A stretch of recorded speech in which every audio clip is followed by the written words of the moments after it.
Good morning. Today is Thursday, the 24th day of Iyar. And today we continue chapter 51. As we said yesterday, the last three chapters of the first part of the Tanya, the Likutei Amarim. The Alter Rebbe concludes with the importance of the actual mitzvahs of action. And we quoted yesterday what the Alter Rebbe brought from the Zohar about why a person should wear a head covering, shouldn't walk 4 cubits without a head covering, says the Yenuka, the child in the Zohar, because God rests on his head. God rests on the head of a person. And then he said, for this Shechina to stay there, it needs oil. It's like a fire that needs oil. The body is the wick. Then the fire, the Shechina needs oil. God's presence needs the oil. And what is the oil? Is the actual mitzvahs. So, but before the Alter Rebbe is going to explain why, what is this about the actual mitzvahs of action, that this is what keeps the fire of Hashem on your head. He first wants to explain what does it mean that God dwells on your head in the first place. In other words, we need to understand if Hashem is everywhere, Hashem's glory fills the whole entire world. So every single place, Hashem is everywhere. So what does it mean that he's dwelling on your head? Or, for that matter, what does it mean when we know that Hashem, the Shechina, is in the Holy of Holies, in the Kodesh HaKadoshim, the temple, or in a synagogue, or like it says when 10 Yidden get together, it says, Kol b'yasara shchinta shaya. So we need to understand this.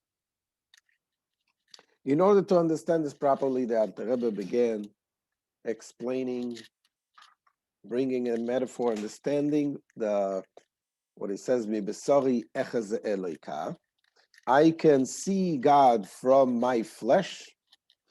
So when we understand the way it works in the neshama, with the neshama, and the way the soul gives life to all parts of the body, understanding this will help us understand the idea, the question we just asked, what does it mean that God dwells in a certain place? And the case in point is when God dwells on your head. What does that mean? So yesterday we started the explanation using the metaphor, understanding the analogy. It's not just a metaphor, it's actual analogy because it says, Oilam katan ze Adam. Man is like a small world.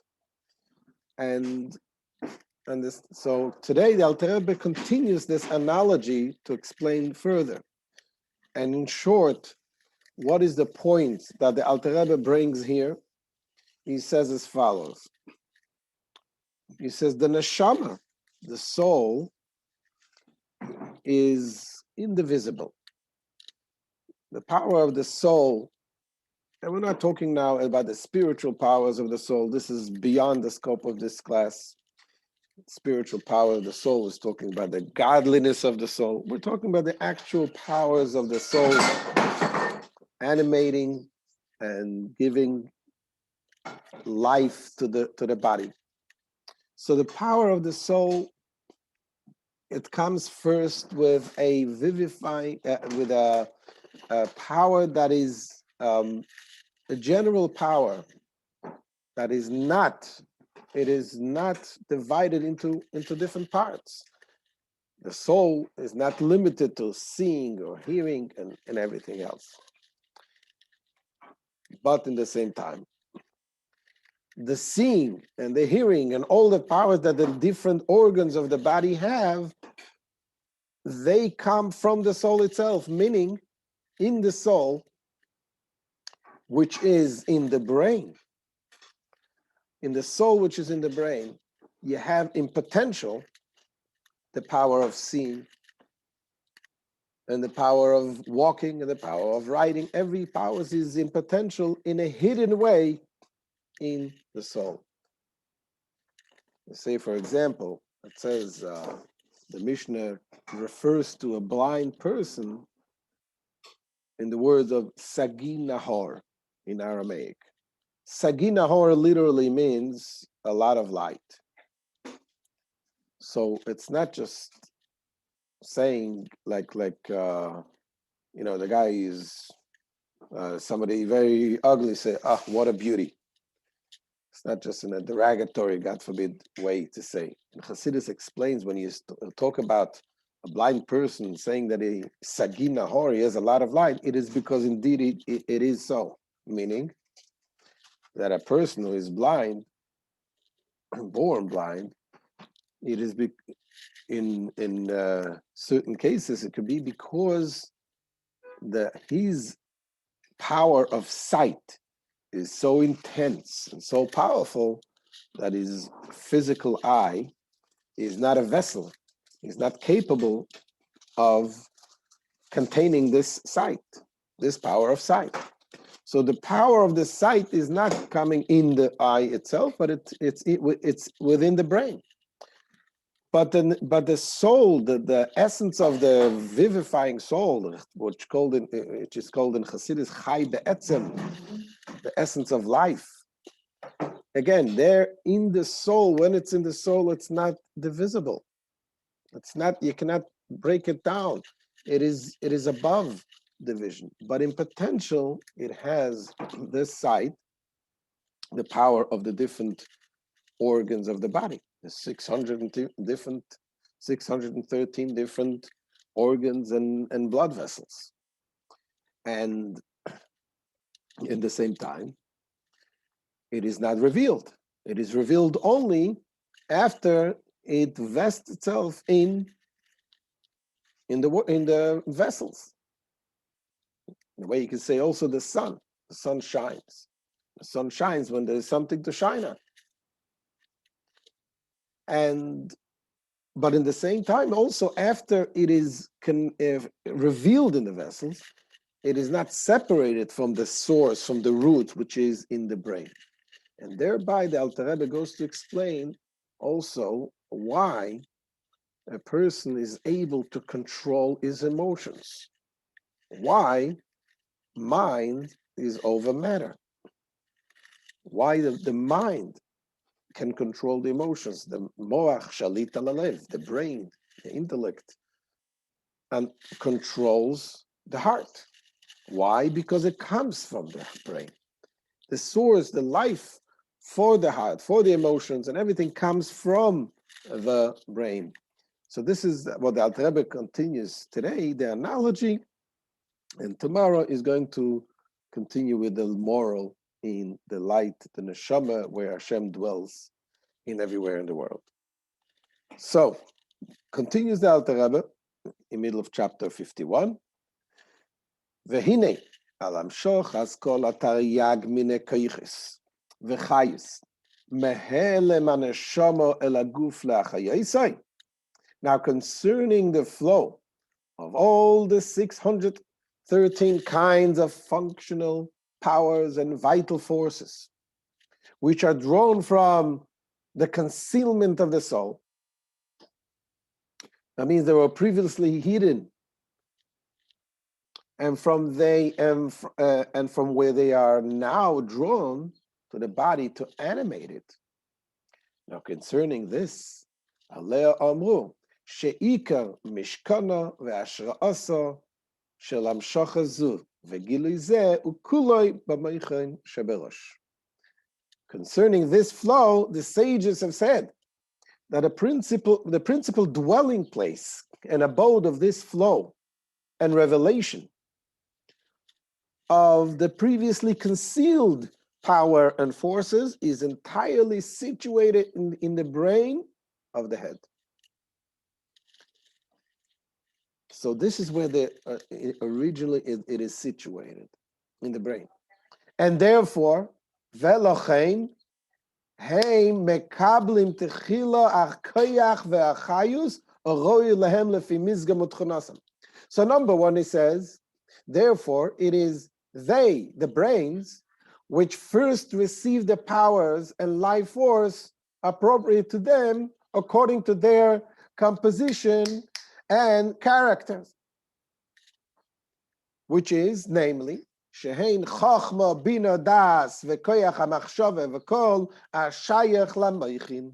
It says, namely, the intellect, which is divided into the three intellectual faculties called Chabad, which is chachma, bina, and das, the wisdom, understanding, and knowledge, and the faculty of thought,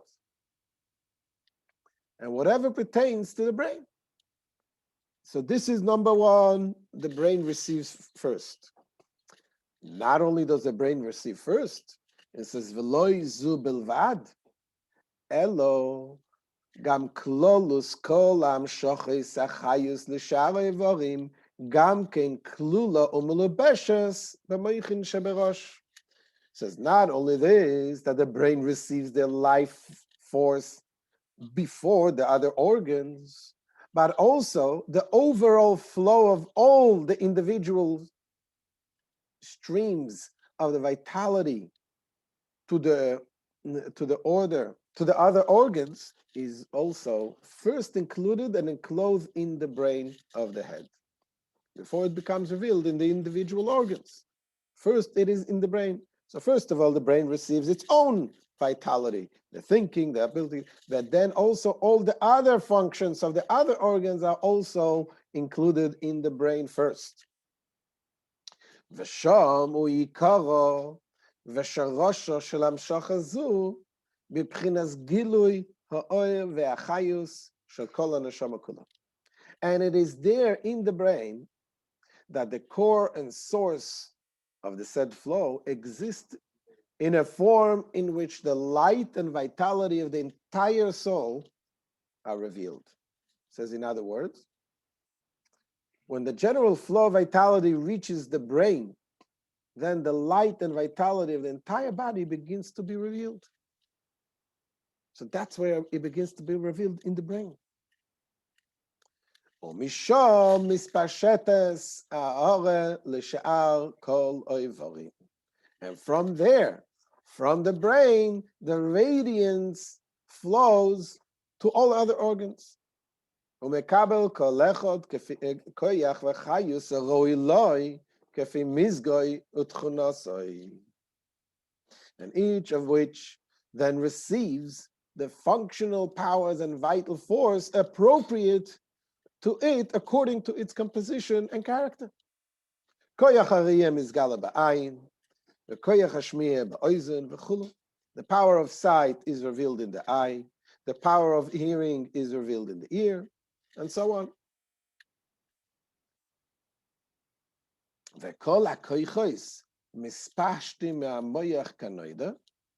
But all the functional powers flow from the brain, and as is known, because there in the brain is located the principal dwelling place of the entire soul in a revealed form.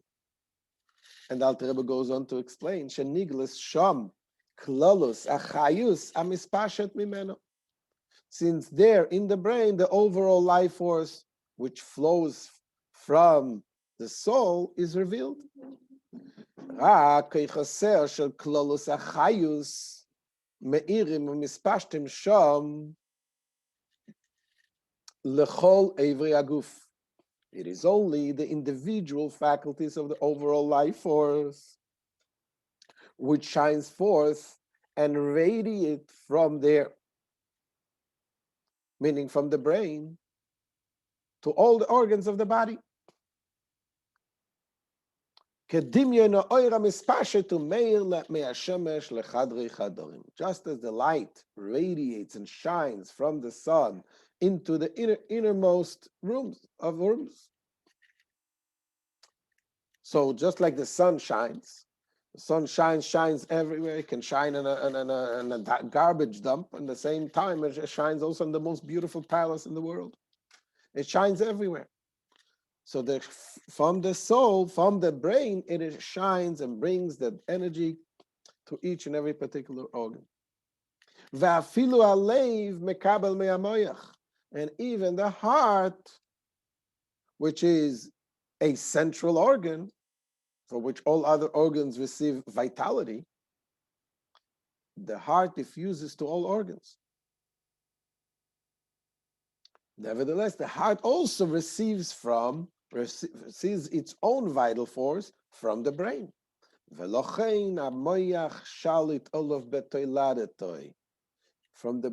therefore, which is why the brain naturally dominates the heart. Kanis Kaleel is explained above. And in chapter 12 was explained that God created man in a way that naturally you can overcome the emotions by using the intellect, using the brain. So this, the Alter Rebbe brings all of this to give us an understanding that just like we see in the human, in the forces, that the life force that comes from the soul. On the one hand, we say that the soul gives life to the entire body. Every single part of the body is equally alive. But in the same time, there's also individual forces, individual energy and powers. First it comes in the brain, and then mainly it is vested in the brain, and then there's different organs. So you can see that the soul goes, and the one end is equally in one place. That's when we're talking about a higher level of the soul. And in the same time, the soul also goes individually and rests into certain organs in different ways. And so the moral that he's going to teach us tomorrow is about the same thing about Hashem, that God's dwelling, on the one hand, it is equally, the entire world equally, Hashem is there equally, but at the same time, there's certain places that Hashem dwells particularly. So this will continue tomorrow. Thank you so much for joining today, and make sure to share this, and subscribe, and like, and we should have a wonderful, wonderful day. We'll see you tomorrow. Any questions we can take now?